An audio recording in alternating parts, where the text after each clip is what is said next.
नमस्कार। कल शाम के 5 बजे से आज शाम के 5 बजे तक गुजरात में कुल कोविड 2019 के 324 केसेस पॉजिटिव आए हैं। इसी अरसे में 7 ऐसे व्यक्ति हैं कि जिनका दुखद अवसान कोविड के संक्रमण की प्राथमिक वजह से हुई है। 13 ऐसे लोग हैं कि जिनको पहले से अन्य गंभीर बीमारी थी और इसे हम कोमॉर्बिड कंडीशन कहते हैं, और इसके साथ साथ उनको कोविड का भी संक्रमण हुआ और उनका दुखद अवसान भी हुआ है। ऐसे 13 लोग हैं। आज 191 जितने लोगों का डिस्चार्ज हो गया, यानी कि इन्होंने सफलतापूर्वक चिकित्सा इलाज पूर्ण करके ये वापस अपने घर गए हैं। इस तरह से हमारी पूरी रिकवरी रेट, डिस्चार्ज रेट 38.43% यानी 38.43% हुआ है, जो बहुत अच्छी एक अंक है। और अभी तक जितने लोग डिस्चार्ज होकर घर वापस चले गए हैं, ये नंबर 3753 जितने लोग हैं।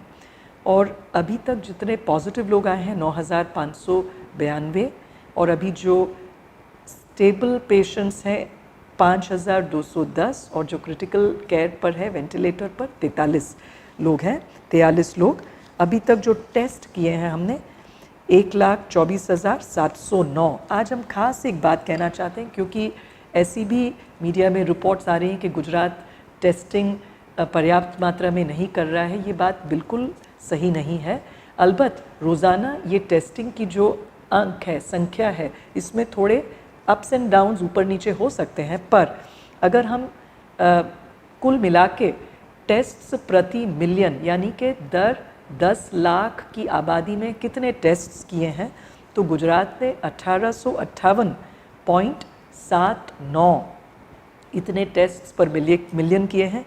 इसकी तुलना में बाकी भी जो बड़े राज्य हैं उनकी एक कंपैरिजन की जाए तो जैसे कर्नाटका में इसी के साथ कंपेयर करेंगे 1797 हुए हैं, महाराष्ट्र में 1745, भारत का जो एवरेज है वो भी 1343, केरल में 1066 टेस्ट्स प्रति मिलियन या प्रति 10 लाख आबादी, मध्य प्रदेश में 1012, वेस्ट बंगाल पश्चिम बंगाल में 639 टेस्ट्स प्रति मिलियन, और उत्तर प्रदेश में 554 टेस्ट्स प्रति मिलियन। तो इन सब की तुलना में गुजरात कहीं आगे है, 1858.79 टेस्ट्स पर मिलियन कर रहे हैं, और ये अच्छी नंबर है।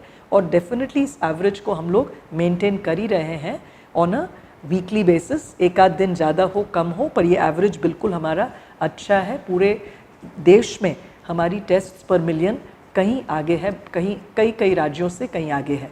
आज एक और चीज़ भी जो मीडिया में आई है उसका हम एक क्लैरिफिकेशन करना चाहते हैं कि प्राइवेट लैब्स जहाँ पर टेस्ट्स हो रहे थे, एक बात हमें समझना चाहिए कि सभी लोग अपना टेस्ट करा लें, ये ना तो स्केलेबल है और ना ही सस्टेनेबल, यानी कि इसे हम पूरी आबादी तक ले जाएं, ये उचित भी नहीं है और ये टिकाऊ भी नहीं है।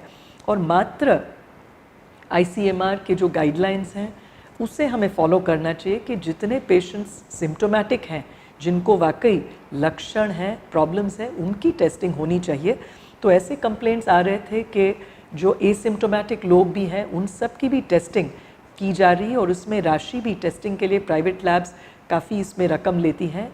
और इसी के सामने सरकारी जो टेस्ट से निःशुल्क धोरण पर यानी ज़ीरो कॉस्ट पर भी की जा रही है, लेकिन जो सिम्टोमेटिक हैं यानी कि जिन पेशेंट्स को लक्षण है उन्हीं के लिए किया जाता है, नहीं तो सभी अगर चाहें कि मेरा भी टेस्ट हो जाए, ये उचित नहीं है। इस वजह से सरकार ने इसमें एक जांच करने की अभी एक निर्णय ली है कि कितने सिम्टोमेटिक और कितने एसिम्टोमेटिक लोगों की टेस्ट हुई है, और इसमें एक प्रावधान ये भी किया है कि हमारे जो सिविल मेडिसिटी के सुपरिटेंडेंट हैं उनकी क्लियरेंस के बाद ही जाएंगे, चेक करने के बाद कि पेशेंट सिम्टोमेटिक है या नहीं। लेकिन जितने पेशेंट्स किसी भी हॉस्पिटल में एडमिटेड हों, उनका कोई ऑपरेशन अगर इमीडिएटली प्लान्ड है और ऐसे इमरजेंसी या इम्पॉर्टेंट ऑपरेशंस हों, ऐसे पेशेंट्स के लिए ऐसी कोई कंडीशन लागू नहीं पड़ती है, उनकी टेस्टिंग बिल्कुल की जा सकती है। ये भी क्लैरिफिकेशन हमारी टीम ने दी है, और ये क्लैरिफिकेशन इस माध्यम से भी हम आप सबको देना चाहते हैं। आज एक बहुत ही अच्छा एक साफल्य गाथा भी हम आपसे शेयर करना चाहेंगे। ये श्री चिराग हरिभाई पंडित हैं, जिनकी उम्र 49 वर्ष हैं। ये बड़ौदा के सबसे प्रथम कोविड के पेशेंट थे। इनको गोत्री में जीमर्स गोत्री हॉस्पिटल में एडमिट किया गया था 17 मार्च को, और इन्हें 31 मार्च के दिन डिस्चार्ज किया गया। ये वहाँ पर स्पेन में सर्विसेज करते हैं, नौकरी करते हैं, और इन्होंने हमारी जो हॉस्पिटल है, भारत की हॉस्पिटल गोत्री वडोदरा की हॉस्पिटल, इसकी बहुत प्रशंसा की है और कहा है कि स्पेन के सर्विसेज से कहीं ज़्यादा अच्छा इनको यहाँ का सर्विस लगा। और इन्होंने खास वहाँ के डॉक्टर हिमांशु राणा जो प्रोफेसर हैं, doctor Meenal Shastri additional professor medicine जो इनको चिराग भाई का इलाज कर रहे थे, ट्रीटमेंट कर रहे थे, उनकी बहुत अच्छी प्रशंसा की है, जो मैं मानती हूँ किसी भी मेडिकल प्रोफेशनल के लिए जब मरीज़ इतनी अच्छी प्रशंसा करे, ये सबसे बड़ा अवार्ड या रिवॉर्ड होता है। और इन्होंने इसको हम वीडियो में देखेंगे अभी। फिर से आप सबसे अनुरोध है कि ऐसे जो पॉजिटिव स्टोरीज़ हैं, बहुत सारे ढेर सारे पॉजिटिव स्टोरीज़ हमारे पास आए हैं कि अच्छा काम जो हो रहा है, हमारी teams, nurses, paramedicals, doctors, residents, interns दिन रात मेहनत कर रहे हैं। आज भी मैंने खुद अहमदाबाद के कंटेनमेंट जोन का मुआयना किया, वहाँ परिस्थिति देखी। हमारी जो आशा बहनें वगैरह हैं, दोपहर के एकदम कड़क जो धूप होती है उसमें घर घर जाके वो एक सर्वेलेंस का कामगिरी भी कर रहे हैं।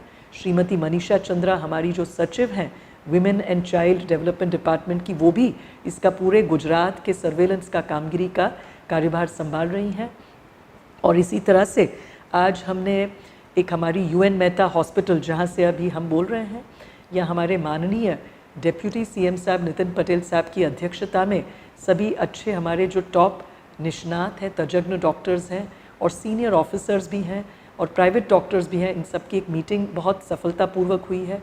पिछले 10 दिन से हमारे 1200 बेड कोविड हॉस्पिटल में भी सबसे अहमदाबाद के जो टॉप क्रिटिकल केयर स्पेशलिस्ट इंटेंसिविस्ट्स हैं, ये लोग भी आते हैं। 20 से 25 जितने डॉक्टर्स हैं जो बारी बारी यहाँ आते हैं और एक एक क्रिटिकल केयर पेशेंट का पूरा उसका सिस्टमैटिक तौर से और क्या इलाज कैसे अच्छा किया जा सकता है, इस तरह से उनके इनपुट्स देते हैं और सजेशंस को तुरंत ही अमल में भी हम लोग रख रहे हैं। इससे बहुत अच्छी प्रगति भी हम देख रहे हैं, हमें देखने को मिला है। और आज उन्होंने हमारे जितने भी रेजिडेंट्स हैं उन सब की एक अच्छी ट्रेनिंग, उनके जो क्वेश्चंस थे, नॉलेज शेयरिंग, उनके डाउट्स, प्रश्न का भी एक का निराकरण का भी एक सेशन रखा था अस्मिता भवन में, जिसमें मैंने भी उपस्थिति दी थी।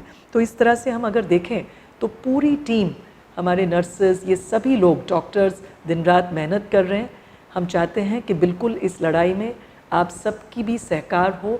आप सब निश्चय करें कि हमारी इम्यूनिटी को हम लोग बढ़ाएंगे खुद, और जो जितने भी सोशल डिस्टेंसिंग यानी कि एक दूसरे से करीब न आते हुए डिस्टेंस रखेंगे, मास्क पहनेंगे, हाथ वॉश, ये सब कामगिरी अगर हम सब करेंगे तो ज़रूर हमें बहुत अच्छी सफलता इसमें मिल पाएगी। ऐसे हम आप सबसे अनुरोध करना चाहते हैं। नमस्कार।